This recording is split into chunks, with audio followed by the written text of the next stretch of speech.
Olá pessoal, bem-vindo ao canal Supercrédito, o seu canal informativo. Pessoal, auxílio emergencial.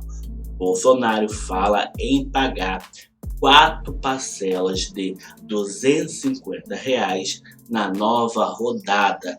Vamos entender tudo isso, o que está acontecendo na negociação, porque ainda não foi votado lá no plenário da Câmara dos Deputados a PEC que prorroga o auxílio emergencial, porque ainda não foi sancionado pelo presidente e porque, entendeu, ainda não foi divulgado o calendário de pagamento do auxílio emergencial. Lembrando a vocês que o canal Supercrédito está com a opção Seja Membro ativa. Então seja membro aqui do canal Supercrédito. Sendo membro, você tem acesso exclusivo a todo o conteúdo do canal em primeira mão. E se não é inscrito, seja inscrito aqui do canal, aqui no botãozinho vermelho, se inscreva, ative o sininho para ser notificado dos próximos vídeos, dê seu like, coloque seu comentário. Vamos ao nosso vídeo, lembrando a você que o vídeo é extraído do portal G1, é uma matéria bem completa que vai trazer todas as informações do trâmite e negociação da prorrogação do auxílio emergencial. Especialistas em contas públicas dizem que seria possível, sim, cortar despesas dentro do orçamento para financiar a nova fase do auxílio emergencial. Se houvesse vontade política, daria para cortar despesas, como, por exemplo, gastos voltados à elaboração e iniciação de concursos nesse ano. Tem 50,9 mil cargos previstos no PELOA, a título de reposição de aposentadorias. Poderia haver um esforço político para, na tramitação do orçamento, você, por exemplo, redirecionar parte das emendas parlamentares para o pagamento do benefício, né? Então, você tem, por exemplo, quase 10 bilhões em emendas parlamentares individuais. Só que a equipe econômica e o Congresso já sinalizaram que esse caminho de corte de despesas no orçamento deste ano não deve ser percorrido. A nova rodada do benefício, que deve custar cerca de 30 bilhões de reais, deve ser feita por meio da abertura de créditos extraordinários, que não estão sujeitos ao teto de gastos, aquela regra que limita o crescimento da despesa pública.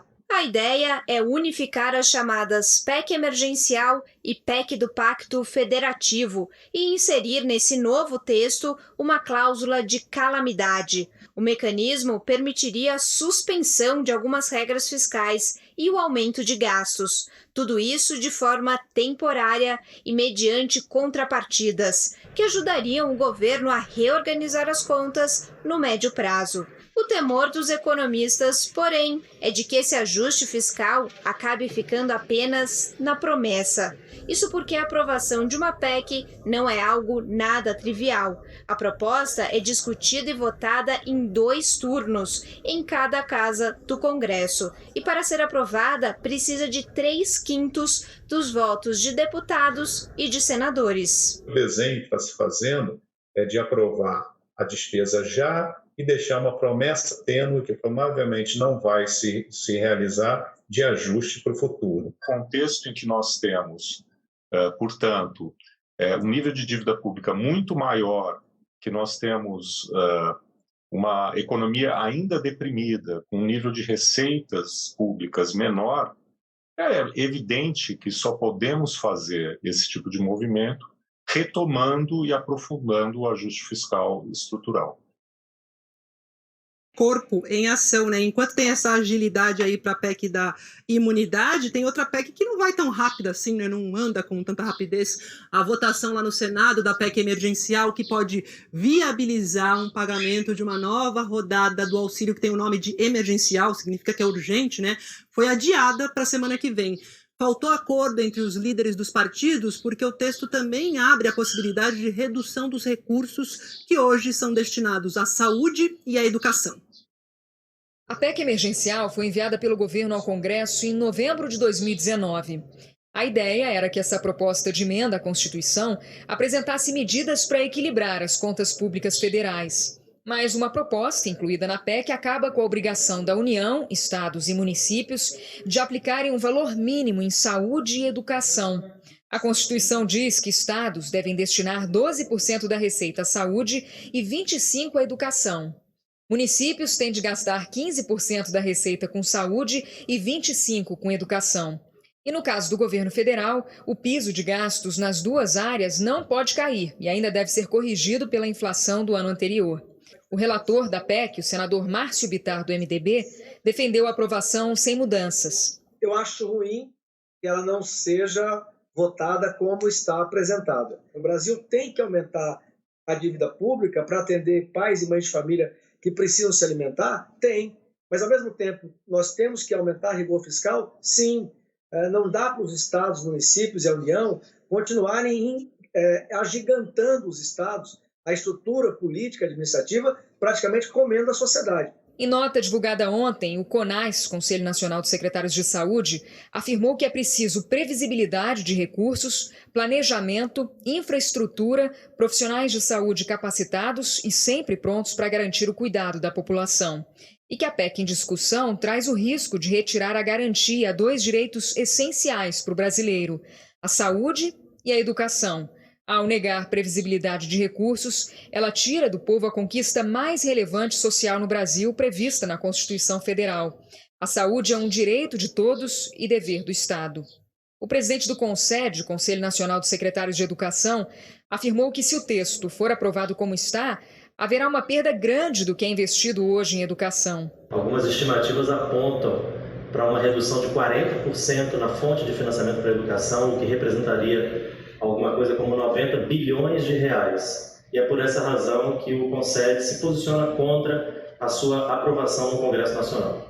Ontem, o governador do Piauí e presidente do Consórcio Nordeste, Wellington Dias, assinou em nome do Fórum de Governadores do Nordeste uma nota pública manifestando-se contrário ao fim do piso para saúde e educação. Para os gestores, a PEC emergencial é uma ameaça ao SUS e ao Fundeb. O Todos pela Educação já havia alertado essa semana que a medida, além de levar a uma redução substancial dos gastos públicos com educação, inviabilizará a implementação do Fundeb, mecanismo de redistribuição dos recursos vinculados à educação. A votação no Senado da PEC emergencial estava prevista para hoje, mas como não houve acordo entre os líderes, ela ficou para a terça da semana que vem. Agora à tarde, líderes se reúnem no plenário somente para debater o tema. No bastidor, algumas lideranças avaliam fatiar a PEC. Em tese, poderia ser votado apenas o conjunto de medidas para reduzir despesas para ajustar as contas públicas, viabilizando assim um novo auxílio emergencial. O governo faria uma nova rodada do benefício por meio de créditos extraordinários que ficam fora do teto, que limita as despesas à inflação do ano anterior. Nessa nova rodada do auxílio emergencial, o governo estuda pagar 4 parcelas de R$ 250. O custo estimado deve ficar entre 30 bilhões e 40 bilhões de reais. O líder do PSD, Nelsinho Trade, afirmou que o Senado está buscando um caminho para aprovar o auxílio emergencial na semana que vem.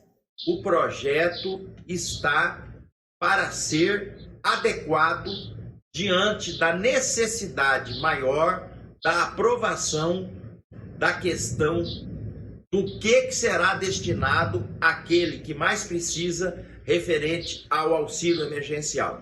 Os ajustes fiscais que precisam ser feitos para viabilizar essa questão é que é palco das polêmicas, porém aberto para discussões a fim de exaurir essas polêmicas para poder ter uma votação na semana que vem esgotada desse assunto. E essa PEC, que é a proposta de emenda constitucional, tem que ser aprovada em 2 votações, no Senado e mais 2 na Câmara. Auxílio emergencial. Bolsonaro fala em pagar 4 parcelas de R$ 250 na nova rodada. O presidente já tinha citado 3 ou 4 parcelas, mas ainda não havia declarado o valor. Pagamento pode voltar em março, mas ainda está sendo debatido com Câmara e Senado, afirmou. O presidente Jair Bolsonaro afirmou nesta quinta-feira, 25, que o governo estuda pagar 4 parcelas de R$ 250 na nova rodada do auxílio emergencial. Segundo Bolsonaro, o benefício pode ser retomado em março. O retorno do auxílio emergencial é debatido pelo governo desde dezembro, quando foi paga a última parcela. A retomada também é defendida pelos presidentes da Câmara dos Deputados, Arthur Lira, PPAL, e do Senado, Rodrigo Pacheco, DMG. O formato dos novos pagamentos ainda não foi anunciado oficialmente.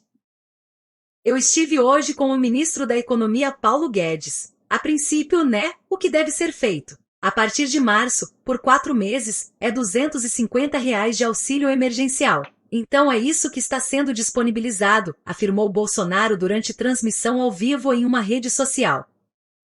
Bolsonaro já havia falado em estender o auxílio emergencial por 3 ou 4 meses, mas ainda não havia comentado o valor da nova rodada, vinha apenas repetindo que seria impossível retomar o patamar de R$ 600 registrado no início do programa.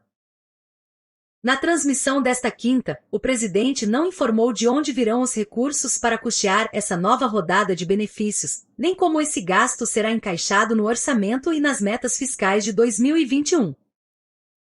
Apesar de citar as 4 parcelas de R$ 250, o presidente disse que o assunto ainda está sendo discutido com a equipe econômica e com Lira e Pacheco. Bolsonaro não informou data para bater o martelo sobre o tema.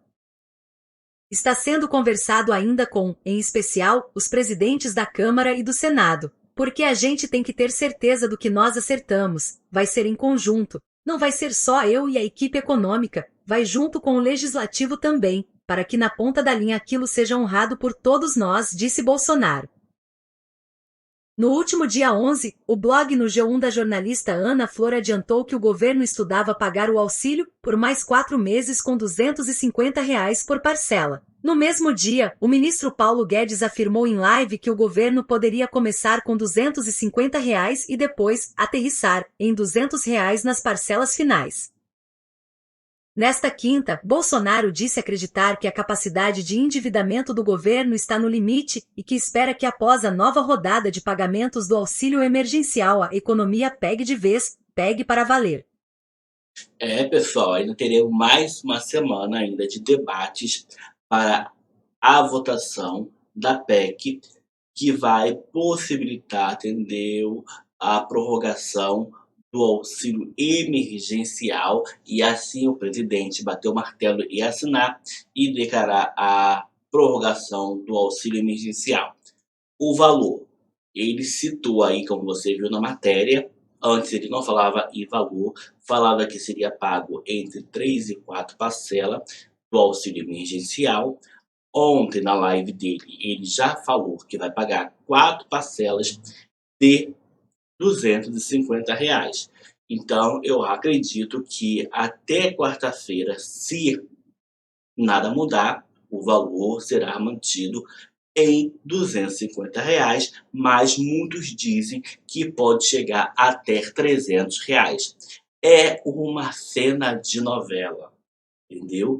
Cada dia é uma história sobre essa prorrogação do auxílio emergencial, esquecendo da população mais necessitada, que depende da ajuda do governo para se manter durante essa pandemia, que hoje, exatamente dia 26/2/2021, faz um ano que o Brasil está passando por esta pandemia.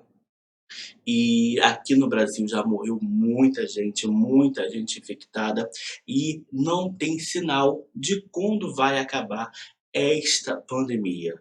Então, a população que está sofrendo, que ficou desempregado, que não tem renda para se manter, é obrigação do governo, do Estado brasileiro, de ajudar essas pessoas. Eles não estão fazendo caridade. Nenhum político desse, nenhum presidente, está fazendo caridade.